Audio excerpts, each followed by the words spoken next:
Okay, you can start reading the instructions now. Tell what vowel sound you hear in each word. Use the chart with examples to help you. Hip, short I. Hip, short I. Okay, Angel, what about number 2? Same. Short A. If it were a short A, wouldn't it be Sam?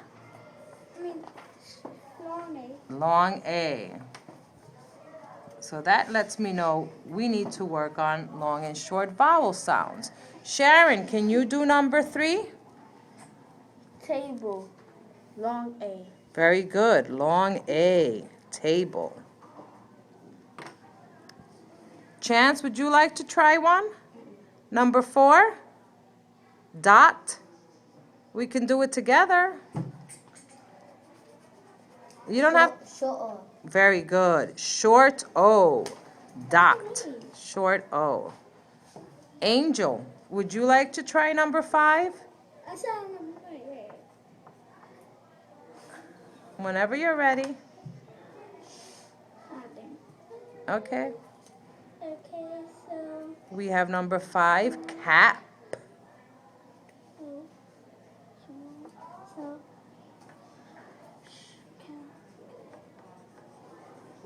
Short A. Excellent, you're right. Short A, good job.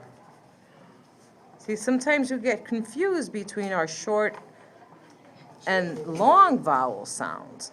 Can you do number 6, Brianne? Say, long A. Yes, very good, long A. Sharon? 6. Short I.